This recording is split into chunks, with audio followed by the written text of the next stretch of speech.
कि मैं जनता के बीच में जनता की सेवा के लिए पूर्ण रूप से आना चाहता हूं। मैं हरिद्वार शहर को हर तरीके से स्वच्छ, सुंदर और ऊंचाइयों पे देखना चाहता हूं अपने शहर। क्या स्वच्छ सुंदर नहीं है हरिद्वार? देखिए, क्योंकि अगर नहीं है तो भी इसके बाद सवाल मेरा जरूर बनेगा।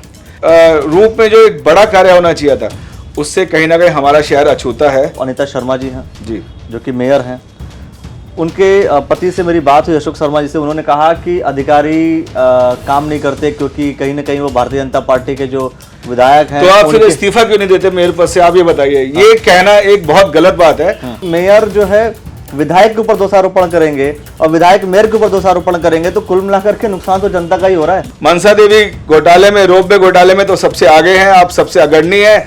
उसके लेके आप बात नहीं करते, उसको लेके आप बिल्कुल चुप्पी साध जाते हैं। प्रदेश अध्यक्ष रहते हुए वो इस बार फिर से अपनी विधानसभा से चुनाव लड़ने वाले हैं। ये भी तय है कि पिछली बार से ज्यादा वोटों से जीतेंगे।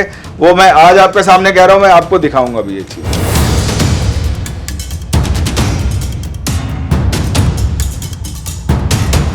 नमस्कार दोस्तों, मेरा नाम है अखिलेश और इस वक्त आप देखना शुरू कर चुके हैं द न्यूज वाला नेटवर्क। जैसा कि आप सभी को पता है कि द न्यूज वाला नेटवर्क हरिद्वार जिले के हर एक क्षेत्र से जनप्रतिनिधि हो या वो व्यक्ति जो समाज सेवी हो, उनसे मैं जरूर चर्चा कर रहा हूं, क्योंकि आपको ये बात जानना बहुत ही जरूरी है। आखिर ऐसा कौन सा व्यक्ति है जो समाज सेवा कर रहा है और फ्यूचर में हो सकता है कि आपके बीच आकर के शायद वोट की डिमांड रख दे, शायद चुनाव लड़ जाए। तो ऐसे विषय होते हैं, ऐसे लोग होते हैं और मैं समझता हूं कि ऐसे लोगों से चर्चा जरूर करनी चाहिए, आपसे मुलाकात जरूर करानी चाहिए। आज के समय में एक चेहरा, एक नाम, डॉक्टर विशाल गर्ग, आप लोग बार बार सुन रहे होंगे। तो आज हम उन्हीं से बात करेंगे, डॉक्टर विशाल गर्ग जी से। सर बहुत बहुत स्वागत है आपका। धन्यवाद, धन्यवाद अखिलेश भाई। सर सबसे पहले तो मैं ये जानना चाहता हूं, क्योंकि आप समाज सेवी अपने आप को लिखते हैं। जी जी जी। और मैं समझता हूं कि मतलब किस तरीके से अपने आप को आप देख रहे हैं? आप समाज सेवी के रूप में देख रहे हैं अपने आप को या एक नेता के रूप में देख रहे हैं? क्योंकि जनता कहीं ना कहीं दो तरीके से परसीव कर रही है। जनता नेता के रूप में भी देख रही है क्योंकि भारतीय जनता पार्टी के सदस्य हो गए आप, और दूसरी तरफ जनता आपको समाज सेवी के रूप में भी देख रही है जी। तो आप जरा क्लियरफाई करें ताकि जनता समझ सके कि आपका मोटिव क्या है बेसिकली। देखिए अखिलेश भाई, मैं बहुत सालों से लगातार जो है वो समाज की सेवा में हूँ।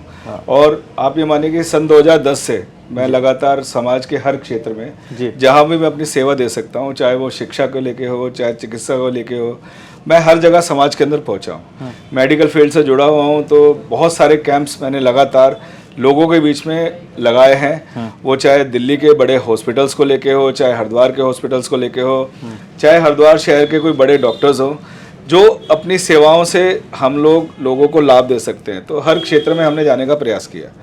तो एक समाज सेवी के रूप में ही मेरी जो यात्रा है वो लगातार चल रही थी। लेकिन आने वाले समय में जब एक समाज के हर क्षेत्र को मैंने जब छू लिया, तो एक बड़े क्षेत्र को मैं कैसे लाभ पहुंचा पाऊँ, इस चीज़ को लेकर मैंने जो है वो जन सेवा से जनता का सेवक बनने की सोची। जनता का सेवक यानी कि मैं सीधा कहूँ कि एक जनप्रतिनिधि बनने की चाह। जी बिल्कुल। अब अखिलेश जी, क्योंकि मैंने भारतीय जनता पार्टी की विचारधारा से तो मैं बहुत पहले से प्रभावित भी था। और आज से करीब 1 साल पहले मैंने भारतीय जनता पार्टी की सदस्यता प्रॉपर ग्रहण कर ली थी जी। तो उसका ग्रहण करने का कहीं ना कहीं कारण यही रहा कि मैं जनता के बीच में जनता की सेवा के लिए पूर्ण रूप से आना चाहता हूँ। मैं हरिद्वार शहर को हर तरीके से स्वच्छ, सुंदर और ऊंचाइयों पे देखना चाहता हूँ अपने शहर को, क्योंकि सभी जानते हैं हरिद्वार एक धार्मिक नगरी है और यहाँ पे लाखों करोड़ों पर्यटक जो है हर साल यहाँ पे आते हैं। अपने शहर को हर तरह से अच्छे रूप में देखना, ये मेरी चाहत है। और हरिद्वार शहर से ही हम लोग चाहते हैं कि हरिद्वार का जो नाम है वो पूरे विश्व में हम इस तरह से अंकित करें कि पूरा विश्व एक इस शहर को स्वच्छता के रूप में, सुंदरता के रूप में शहर का जो है वो अलग ही एक रूप हो। जाहिर सी बात है कि हरिद्वार धर्म नगरी है और धर्म से भाई धर्म से जुड़ाव है। लोग माँ गंगा का दर्शन करने भी आते हैं, कुंभ होता है, बड़ा आयोजन होता है। लेकिन मैं ये कह रहा हूँ कि आपने बोला कि स्वच्छ और सुंदर। जी जी जी आपने, लेकिन क्या स्वच्छ सुंदर नहीं है हरिद्वार? देखिए, क्योंकि अगर नहीं है तो भी इसके बाद सवाल मेरा जरूर बनेगा।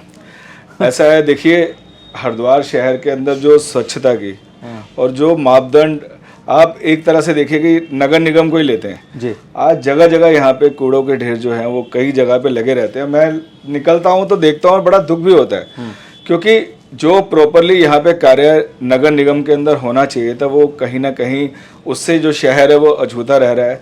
आज जगह जगह कूड़े के ढेर हैं, प्रॉपरली जो है जो कार्य होना चाहिए शहर के लिए। दूसरा आप देखिए कि वेस्ट मैनेजमेंट को मैं देखता हूँ यहाँ पे एक बहुत बड़ा, आप सराय रोड पे जाएंगे तो एक बहुत बड़ा आपको डंपिंग यार्ड मिलेगा यहाँ पे, जहाँ पे कूड़ा जो है बहुत बड़े मात्रा में वहाँ पे डाला जाता है। लेकिन वहाँ के जो सर्विस सेंटर है, जो वहाँ पे स्टेशंस लगे हुए हैं जो कूड़े का निस्तारण करने के लिए लगे हुए हैं, वो प्रॉपरली काम नहीं कर रहे हैं। मैंने बहुत सारी इस चीज़ को लेकर, मैं रोटरी क्लब से जुड़ा हूँ, वेस्ट मैनेजमेंट को लेकर मैंने बहुत सारी जो मीटिंग्स है वो हमारे क्लब के अंदर अटेंड करी है, उसका मैं यहाँ पे अधिकारी भी हूँ। तो बहुत सारी बड़ी कंपनियों के साथ मेरी चर्चा हुई। आज आप देखिए अगर हम बेल्जियम में जाते हैं, वो लोग कहते हैं कि मुझे पॉलीथीन चाहिए। आज देखिए हरिद्वार शहर या आप हिंदुस्तान का कोई भी शहर देखिए पॉलीथीन से परेशान है। हरिद्वार शहर में लाखों यात्री डेली आता है। हम लोगों ने कुंभ में बहुत बड़े बड़े इसके लिए अभियान चलाए कि हम लोग हरिद्वार शहर को पॉलीथीन मुक्त बनाए, पॉलीथीन से स्वच्छ रखें। इस चीज़ को लेकर लगातार हम लोग कार्यरत रहे।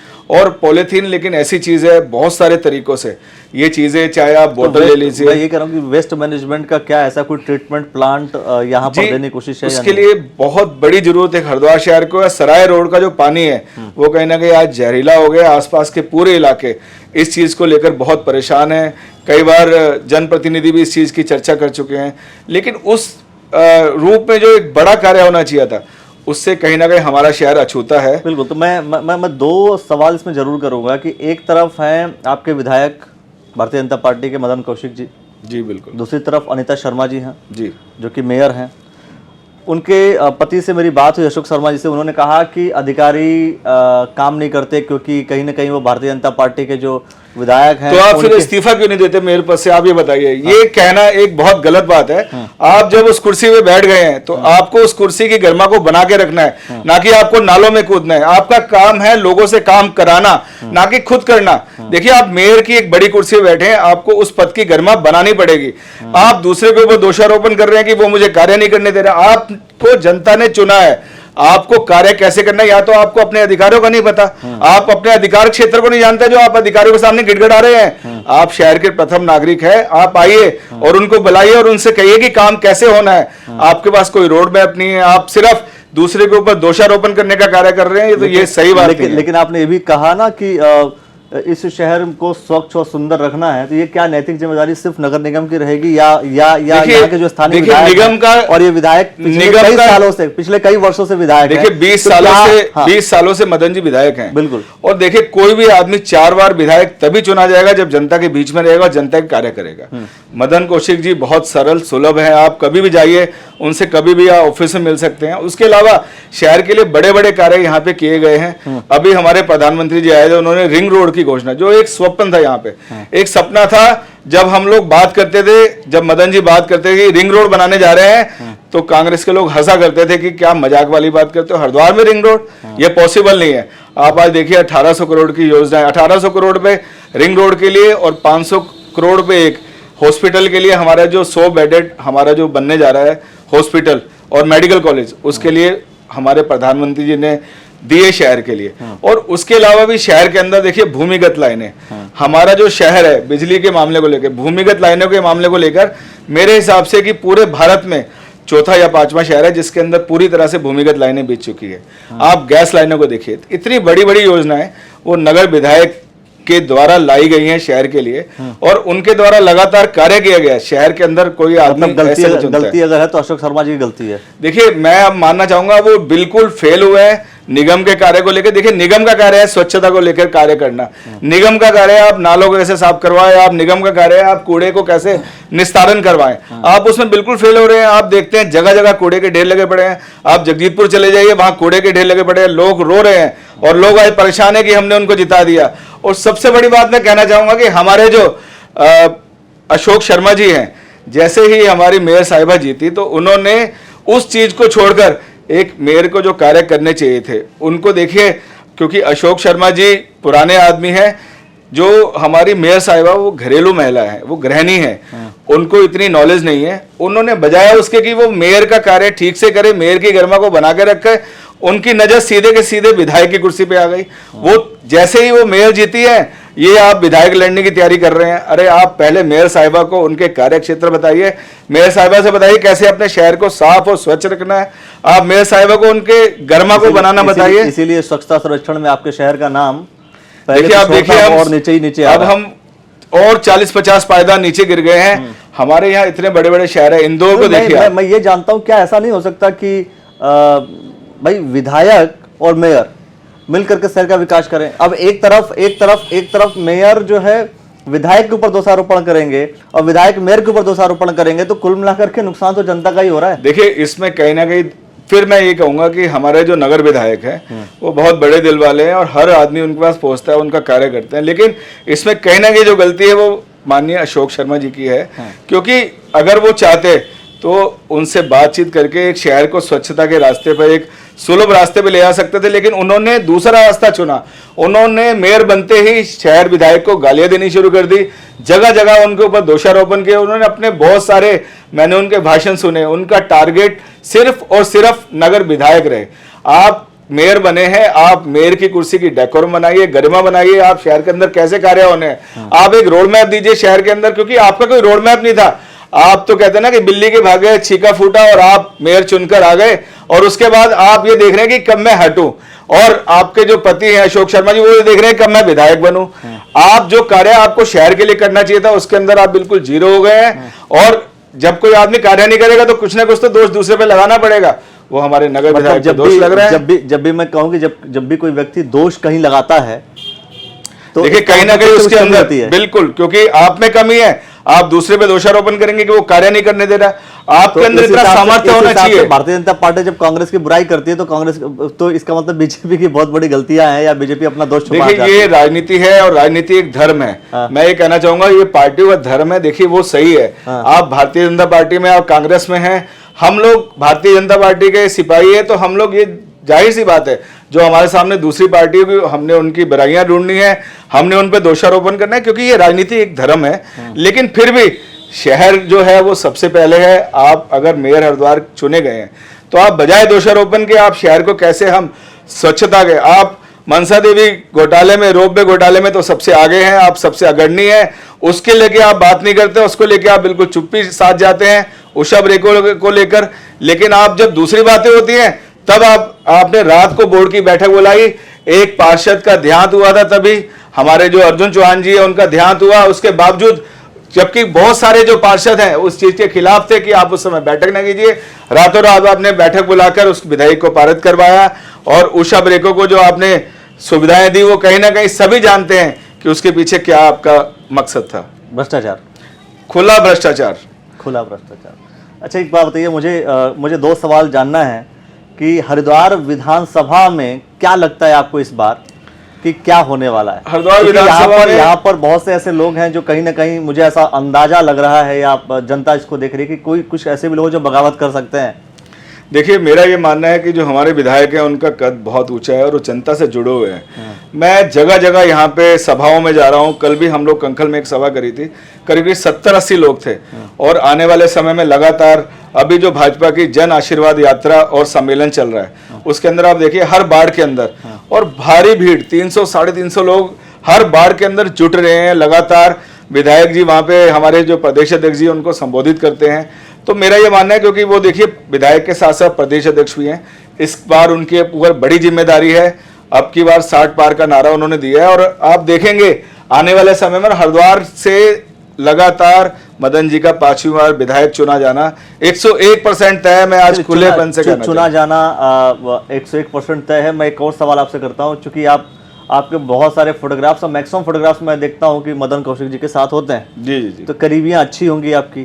तो मैं ये जानना चाहता हूं कि आपसे कि क्या प्रदेश अध्यक्ष रहते हुए वो इस बार फिर से अपनी विधानसभा से चुनाव लड़ने वाले हैं? देखिए, आपने अभी बहुत अच्छी बात कही कि करीबियां, देखिए करीबियां मेरी अच्छी हैं उनसे और बहुत पहले से हैं। करीबियां उनसे लगातार है और यही सवाल जो आपने आज अखिलेश जी किया है, मैंने उनसे डायरेक्ट किया।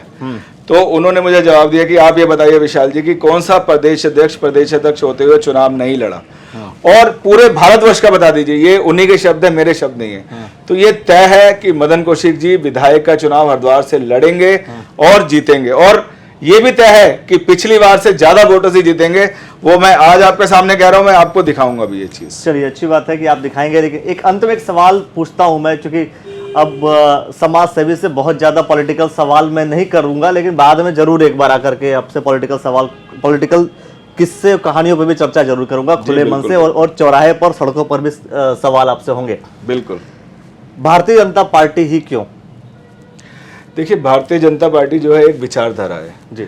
आज हम अगर देखते हैं तो सनातन धर्म को लेकर भारतीय जनता पार्टी का जो मोड, देखिए जब 1991-92 में हमारा सफ़र शुरू हुआ, मैंने 12th पास करी थी और उसी समय रथ यात्रा हुई, ये सब चीज़ें, तो कहीं ना कहीं एक मन पे, एक हिंदू होने के नाते एक मन पे कहीं ना कहीं जो छाप भारतीय जनता पार्टी ने छोड़ी।